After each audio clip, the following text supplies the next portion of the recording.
नमस्कार। आकाशवाणी देहरादून से प्रस्तुत है प्रादेशिक समाचार। पहले मुख्य समाचार। प्रधानमंत्री नरेंद्र मोदी कल प्रदेश के लिए लगभग 4,200 करोड़ रुपए की विभिन्न विकास योजनाओं का लोकार्पण और शिलान्यास करेंगे।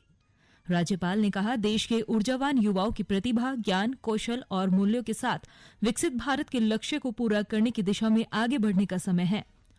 प्रदेश में सड़क दुर्घटनाओं में मृत्यु दर को कम करने के उद्देश्य से एम्स ऋषिकेश में आज वर्ल्ड ट्रॉमा सप्ताह शुरू किया गया।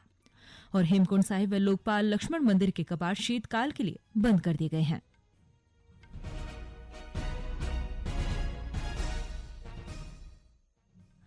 समाचारों के साथ मैं प्रियंका मलिक और अब समाचार विस्तार से। प्रधानमंत्री नरेंद्र मोदी अपने एक दिवसीय उत्तराखंड दौरे पर कल पहुंचेंगे। इस दौरान वो लगभग 4,200 करोड़ रुपए की विभिन्न विकास योजनाओं का लोकार्पण और शिलान्यास करेंगे। वे अल्मोड़ा की जागेश्वर धाम और पार्वती कुंड में पूजा और दर्शन भी करेंगे। श्री मोदी पिथौरागढ़ के कुंजी गांव भी जाएंगे और वहां स्थानीय कला व उत्पादों से जुड़ी एक प्रदर्शनी का अवलोकन करेंगे। इस दौरान सेना, भारत तिब्बत सीमा पुलिस और बीआरओ के जवानों के साथ बातचीत भी करेंगे। प्रधानमंत्री के दौरे को लेकर तैयारियां जोरों पर है।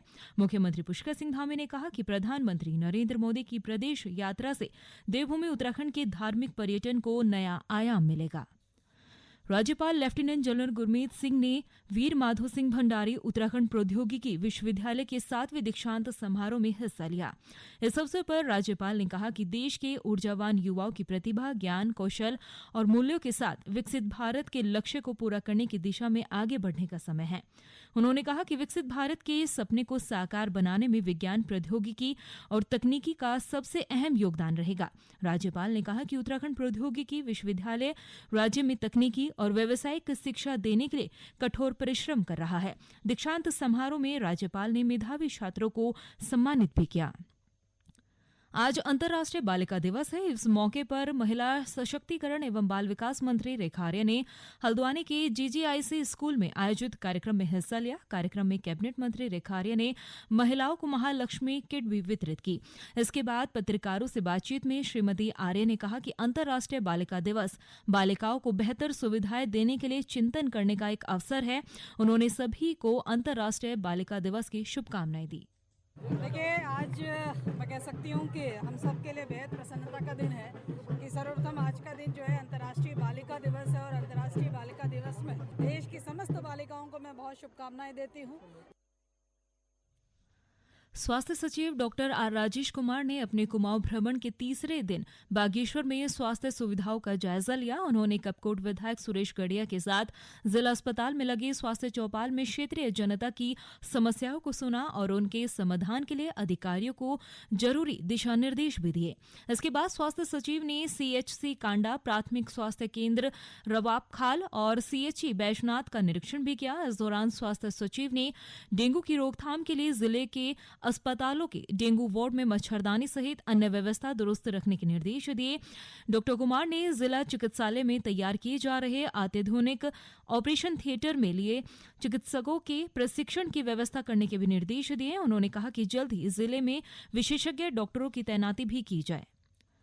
राष्ट्रीय स्वास्थ्य प्राधिकरण ने आभा सेवा का उपयोग करके ओपीडी पंजीकरण कराने वालों के लिए 1 करोड़ से अधिक टोकन जारी कर एक नया रिकॉर्ड बनाया है।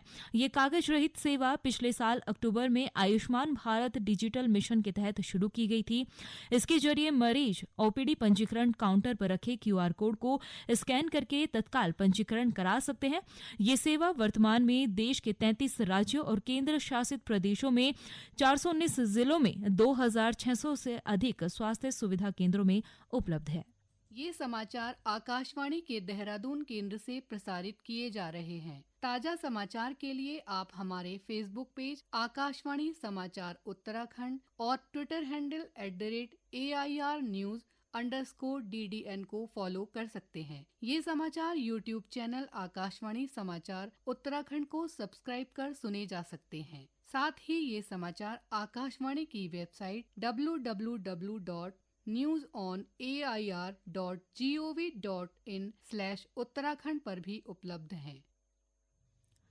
प्रदेश में सड़क दुर्घटनाओं के दौरान होने वाले मृत्यु दर को कम करने के उद्देश्य से एम्स ऋषिकेश में आज वर्ल्ड ट्रॉमा सप्ताह का आयोजन किया गया है।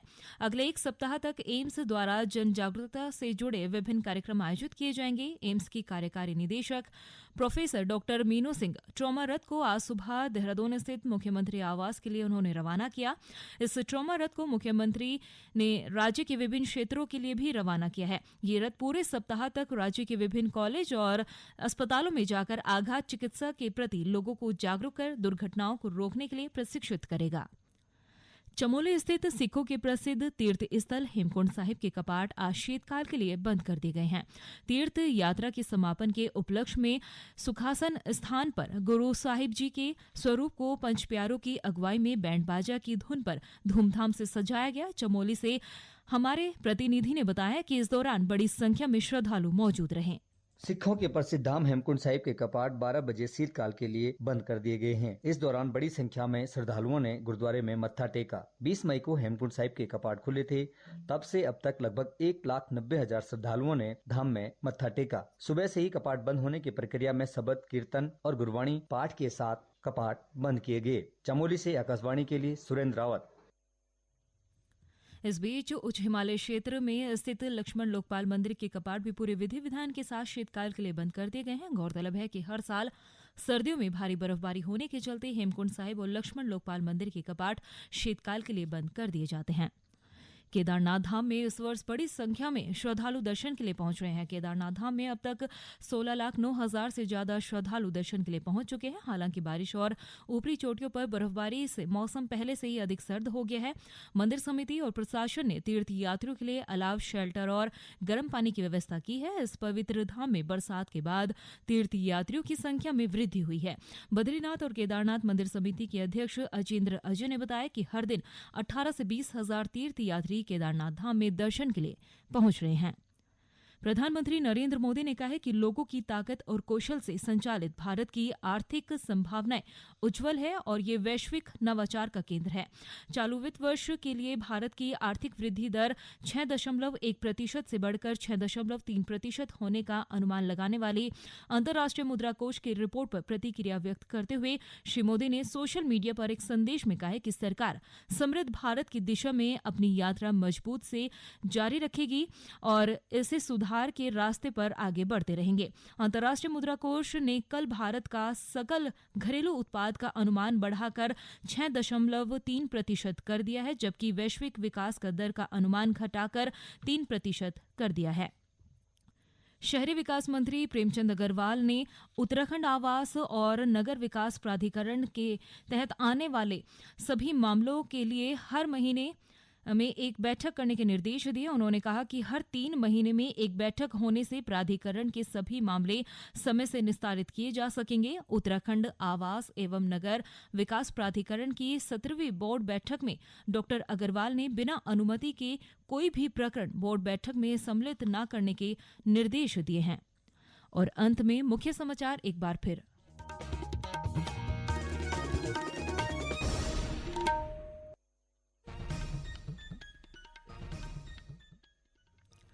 प्रधानमंत्री नरेंद्र मोदी कल प्रदेश के लिए लगभग 4,200 करोड़ रुपए की विभिन्न विकास योजनाओं का लोकार्पण और शिलान्यास करेंगे।